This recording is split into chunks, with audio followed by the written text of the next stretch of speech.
This video covers manipulating markets. It's basically how the government influences an otherwise free market that we've studied in previous videos.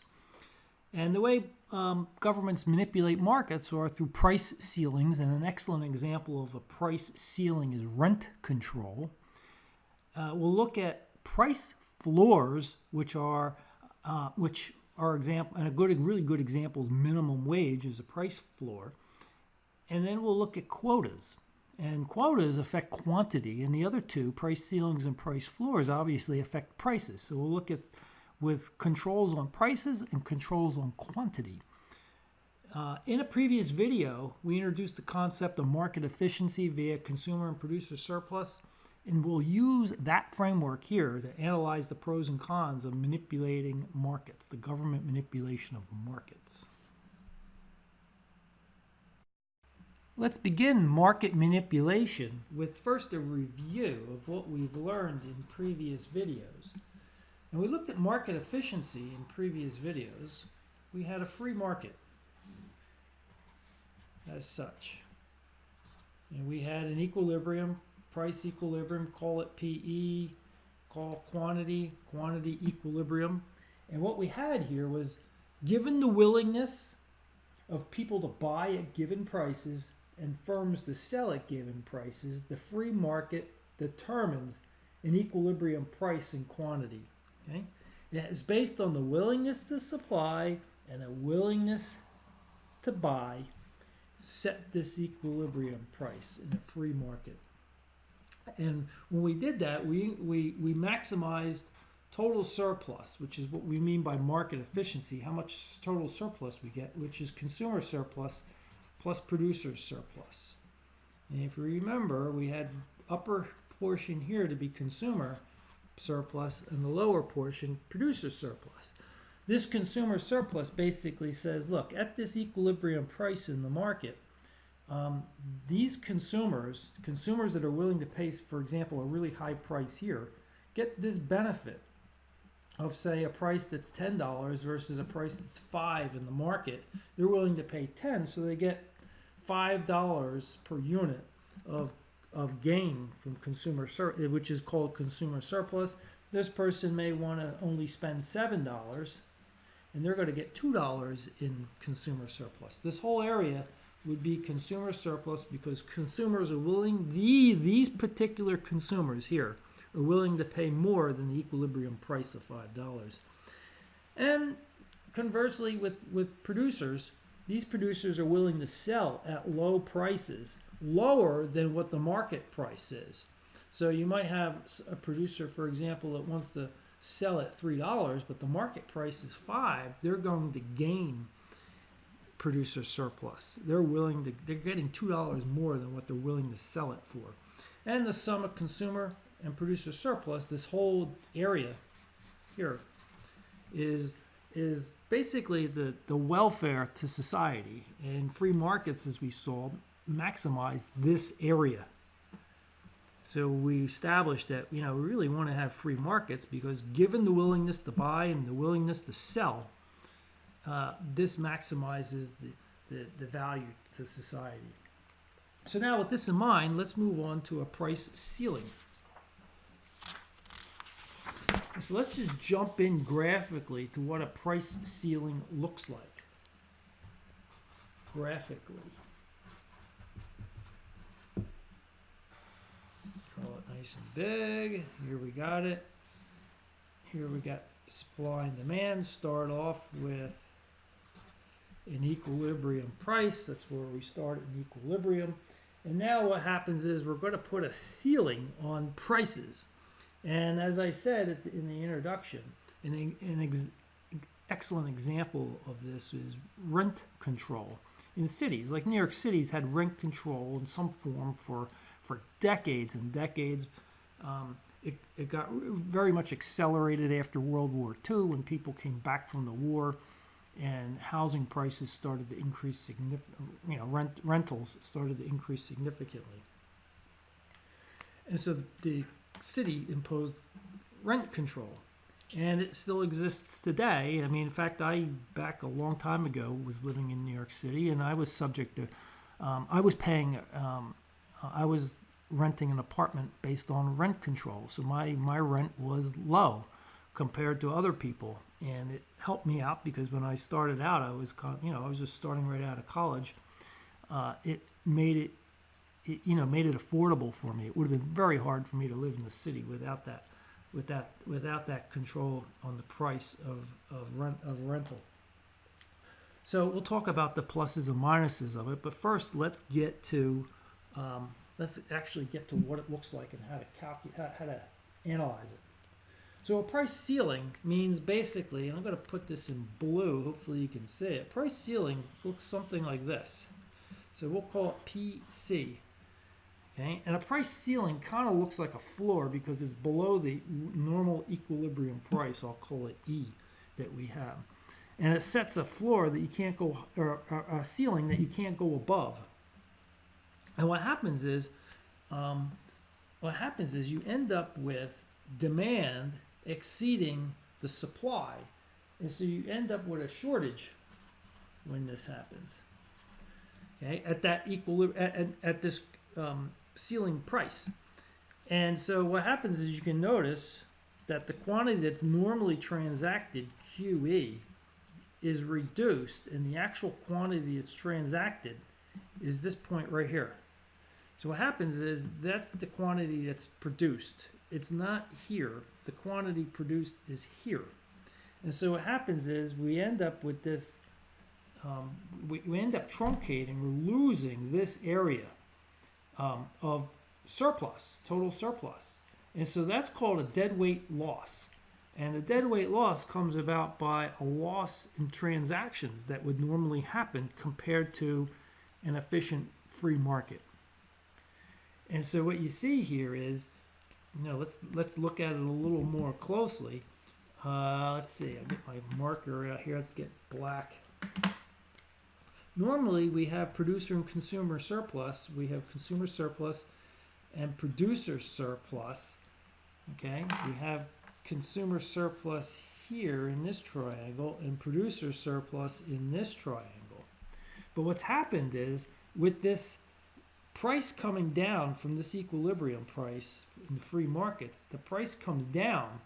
What happens is this producer surplus turns into consumer surplus. Do you see that? And so there's a transfer from producers, in other words, people in the rent control area, the landlords lose and consumers gain.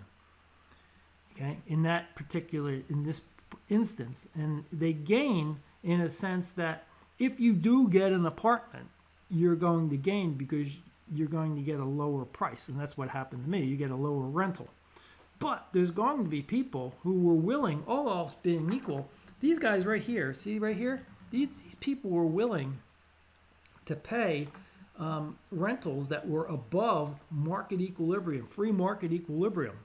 But they're not getting an apartment. And there were landlords that were willing to give and supply rentals, but they're not supplying because the quantity has been reduced. So what happens is we get this deadweight loss, which is this triangle, which is lost total surplus. It's made up of some consumer surplus because people got kicked out of the market, so to speak, and some landlords got kicked out of the market. So we lose that area in the triangle, which is made up of two pieces, consumer and producer surplus. And then for these people who actually got the apartments, ended up getting more consumer surplus at the expense of producers, which are landlords. Okay? Now, as I said, we end up with a shortage, and so that shortage ends up distorting the economy. And so what happens with a price ceiling? Well, quantity is restricted. There's inefficient outcomes. There's inefficient allocation at low prices. People who ordinarily want the good in a free market won't get that good. And some suppliers, landlords who ordinarily would supply, don't necessarily supply goods, in other words, apartment buildings. So what happens when you have a shortage is it leads to a waste of time and effort as potential buyers, people seeking apartments, have to do a search, an extensive search. which is what happened to me. I had to do a lot of work, a lot of legwork to find an apartment in New York City because there was a shortage. I had to jump and try to meet with landlords as early as possible to try to get a rental. And that's what happens in such an environment. Now, when you have low prices like this, right, what happens is you end up with low quality because the owners of apartments, they require a certain return on their investment. And if they have a price ceiling here, then they get less revenue and they have a certain amount of costs that they're probably going to have to cut back on in order to keep their profit line relatively stable. And so what happens is when you have rent control, you end up with apartments that are not kept up very well. And it even goes further than that. It even goes up to the point where there's less apartments built because, well, if there's little return on building an apartment, then there's not going to be much supply. And so you can see there's long-term effects of rent ceilings and rent control are the lack of supply eventually. It doesn't happen immediately. It happens after a while. The elasticity is much longer, much bigger for long term, as we know from previous videos. And so as a result, black markets will be established. Landlords will attempt to rent underneath the table, so to speak, and try to avoid these rent control problems. So as we see, free markets in and of themselves are sometimes controversial because people don't like the prices and the quantities that are established by the free market, so they attempt to manipulate the market. And people aren't necessarily comfortable with what happens when markets are manipulated and distorted because there's winners and losers. In this case, with price ceilings and rent, there's the landlords are the losers in this situation. And to some degree, certain consumers are also lost out because quantity has dropped off. And so rent control is controversial. And let's move on to price floors. And price floors, the price floor that we're going to look at is even more controversial because, the price ceiling that we're looking at tends to happen with rent control, tends to happen in big cities. And so it tends to be isolated where the price is very high. And with minimum wage, which is a price floor, it tends to be more dispersed around the country and a bigger issue. And it is just as, if not more contentious than price ceilings. So let's take a look at price floors.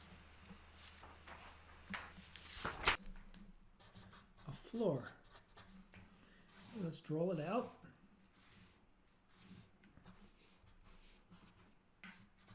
Here's our equilibrium point. We're in a free market, free competitive market. And the price floor looks like a ceiling because the price floor is going to be up here. So we'll call this PF. And now is a good time to talk about binding and non-binding floors and also ceilings. I didn't cover it before. But here we have what's called a binding floor because the floor, you can't go below this point. Can't go below this point in terms of a price. So this is technically a price floor. And so the price can't go, let's say, in terms of a good example would be minimum wage, national minimum wage at this point. Federal minimum wage is $7.25. And so this is the wage per hour, which is a price of labor. And then the quantity of labor would be employment. Then that would be binding because people think that the actual competitive market may have a $6 price per dollar, wage per dollar, and so this is binding. Now, if the federal government set a minimum price or set a price floor of $3, it wouldn't be binding because the equilibrium free market is $6. That would have no effect. Okay, so this is a binding floor is drawn here, and a binding floor looks like a ceiling. Now we had price ceilings, and the price ceiling to be binding had to be below here. So if we had a price ceiling, you couldn't go any higher than, say, $3, then that would be an effective binding ceiling, because if the market was $6, then the fact that you have this ceiling and it can't go more than 3 means that it is binding. So let's get back to the floor now. This is a binding floor. When you have a binding floor, you can see that there's a surplus. Not a shortage. A shortage is with the price ceiling. A surplus with the price floor. And so you have excess supply. And so what else do we see here? Well, remember when we had a competitive equilibrium, we basically had this triangle. Put it in red here. This triangle originally was our consumer surplus, right? And then this triangle was our producer surplus. Now what happens is the quantity that's being produced is going to be right here. We're not at QE, quantity equilibrium. We're at quantity, or free market equilibrium. We're at quantity for the floor, okay? And the quantity of the floor is going to be less, and so you're going to have less output. And so if we do have less output, I'll try to draw this here, then what we see is we're going to have a dead weight loss like we had before. And the dead weight loss comes about because, look, the price is higher than the supply. The demand price is higher than the supply price. And that usually suggests a dead weight loss, because there's less, and when that happens, there's less quantity produced relative to what the free market would hold. And so what do you see? Consumer surplus now is shoved up into this corner, and producer surplus now is this whole area right here. This is producer surplus now. And so there is a gain, a transfer of producer surplus. Some of the producer surplus takes over and actually takes away a consumer surplus at this point. So some producer surplus disappears because of less transactions, and some consumer surplus disappears. That's the deadweight loss. But then this original square right here was originally was consumer surplus that gets transferred to producers, from consumers to producers in this process. Now, this surplus in terms of minimum wage just means unemployment. So keep in mind, if we have this as a wage, again, the price of labor is a wage, then the supply is not with firms, but the supply is people who are going to supply their labor hours and their time for minimum wage, and the demand would be firms. Okay, so that's the thing with when you use this supply and demand diagram, and you're looking at wages, you got to keep in mind that it's kind of like the people are flipped. They're not on the demand side; they're on the supply side, and firms are on the demand side. So here you have it. So let's make sure we got this straight here now. So what happens is there are less transactions. There's less hours used in terms of the labor market here if we're looking at a minimum wage. And so what happens is the people who can find a job are better off. And they're better off getting a job. But there's less people employed. So there's a whole bunch of people that don't get a job because of this. Whereas others do get the job. Now, who in terms of minimum wage would actually get the job? Well, it turns out to be the more highly skilled workers are the ones that are going to get the job. And wow, so now minimum wage is designed to help the lowest, the people with the lowest amount of skills. Usually, they're the ones who get the lowest wage. But now they're kind of priced out of the market in the sense that employers or firms, they're not going to hire somebody at a high minimum wage and train them. They'll hire people who are already trained, at least the best they can find. And so there'll be a lack of training in this area. Now, let's talk about other aspects here in terms of outcomes. So we have a deadweight loss, which is due to missed opportunities. Okay, we know that. There's inefficient low quantity, low quantity. Okay, so that's this. There's a reduction in the amount employed here for minimum wage. There's inefficient allocation among sellers, which are workers. Inefficient allocation. So again, the workers with the highest skills tend to get the jobs. It's really not what unemployment or minimum wage is designed to do, but that's what happens. And then there's 4, you get wasted resources.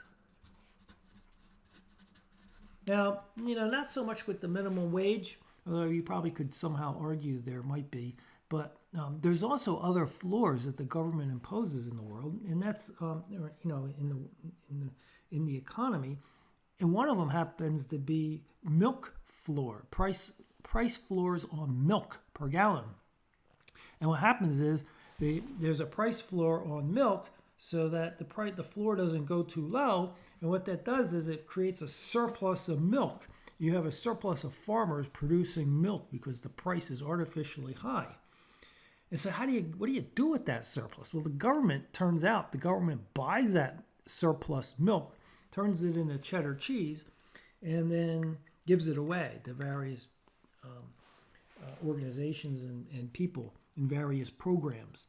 And so in a sense, that's inefficient use of resources, because the government creates a price floor which creates a surplus, and then the government's forced to buy that surplus. In some cases, they might dump it if they have too much totally.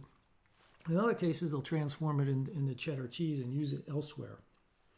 Okay. The other thing is there's inefficiently high quality, ends up inefficient high quality.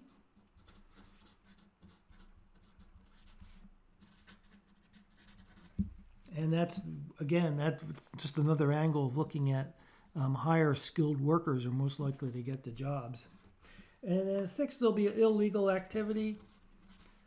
There'll be people trying to evade the minimum wage laws. And so some firms may be hiring people under the table, so to speak, at prices lower, try to avoid the law. Okay, so quotas. Quotas are quantity controls, and we can best represent that. Let's do our supply and demand diagram. Here, we're going to have price, we'll have quantity, and here's our free market equilibrium. And obviously we have consumer and producer surplus, and the total is the welfare to the whole economy, everybody in the economy. Now what we want to do is, instead of setting a price control of some form, we're going to set a quantity control. And so if this is the equilibrium, quantity equilibrium, for a binding quota to take place, you need to restrict quantity in this area. A non-binding quota would be, if you restricted, it wouldn't really be a restriction. If you said the quantity had to be higher than what's actually in equilibrium for a free market, then that quota would be non-binding. But we're going to assume here that we have a binding quota. Now, a good example of that would be, in the Gulf of Maine. If you look over the past 10 years, the cod population has dropped dramatically, and as a result, the National Oceanic and Atmospheric Administration, NOAA, has put restrictions on the quantity of cod that can be caught in the Gulf of Maine.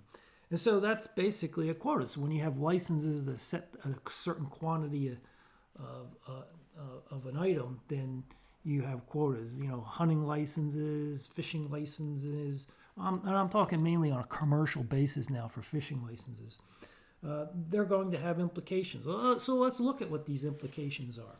Let's run an example. And so we'll have price here, we'll have quantity demanded here, and we'll have quantity supplied. And these will be in thousands. Okay, and that'd be in metric tons of fish. So the quantity here would be in metric tons. And if we have a price of 7, 6, 5, 4, 3, 2, and let's say we have these quantities,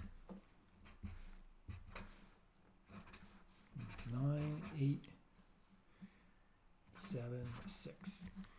And so we see where we have a quantity equals demand, demand and supply equal. It's going to be right in this kind of lops area right here. It's going to be at $4.50, right?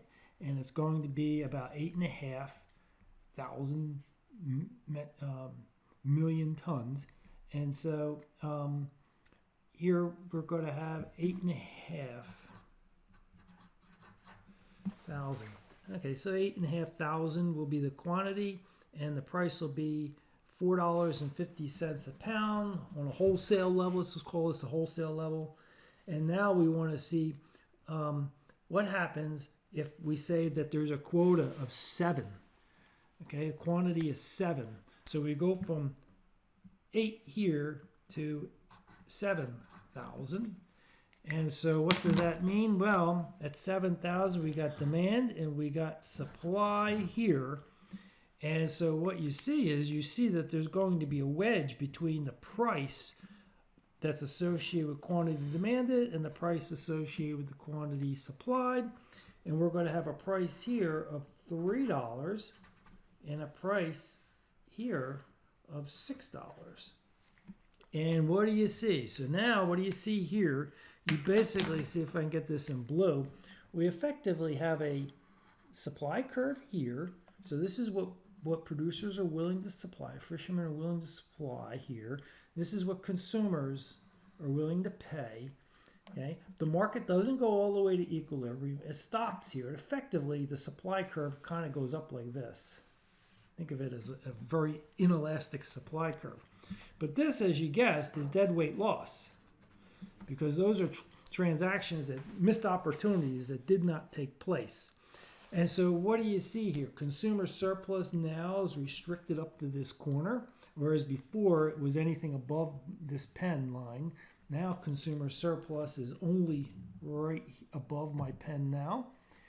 And so what happens is, you can see consumers are hurt by this restriction, and producers win. Now, which producers win? Well, the producers that actually get the licenses will win. There's some producers that don't get the licenses, and they will be losers.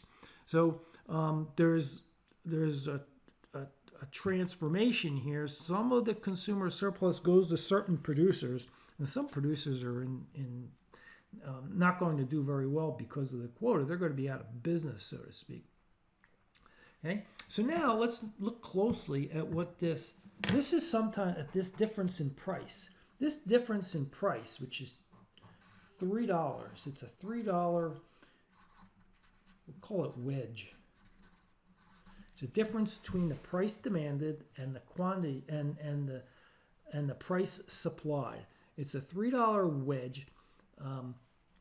And believe it or not, what's interesting about this is, if you were to auction off these licenses and you wanted to figure out, well, I wonder what the price would be of these licenses on a per pound basis.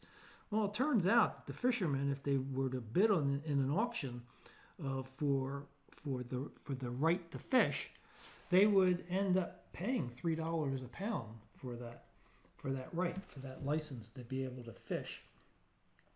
And then they would sell their fish for $6, and they would be paying $3 in terms of paying for the license, and then they would have a cost of the catching of the fish, if you will, of $3 also. So if the fishermen did not have to buy these licenses and they weren't auctioned off, they were just given out, say on a lottery system, then this $3 accrues to the fishermen who get the license. It's $3 per pound, because they're going to be selling the fish for $6 instead of the $4.50 normal price. And at this quantity, they're going to be making out by $3. So now, what do we conclude from this? So the conclusion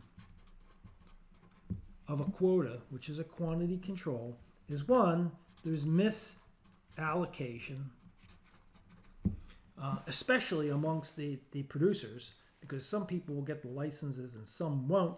And then also it is to a lesser extent the consumers are going to be consuming less fish. What you're going to see is you're going to see the price demanded is greater than the price supplied. Whenever that happens, you're going to see a deadweight loss. And so that's what you see, the triangle here, the deadweight loss associated with this quantity restriction. And then there's going to be incentives,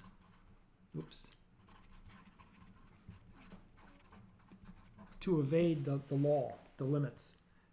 So fishermen are going to try to, maybe they'll fish on the very edge of the Gulf of Maine. Maybe they'll fish, at night when nobody knows they're out, although I don't think that works. But I think you get what I mean. They'll try to evade the limits that are out there. And the fourth thing is using this setup here. So this is interesting because this, we're showing basic supply and demand to explain a quota. It's pretty rich just using the supply and demand diagram in this case. So what you see here is that if these licenses were actually auctioned off, 7,000 million pounds of this stuff was to be auctioned off, then the price would be, on a per pound basis, would be $3 per pound. And so that's what we get. And one more thing is then now we know that there can be a binding / non-binding quotas. And so quotas only make sense, obviously, if they're binding. And that here we have an example of a binding quota.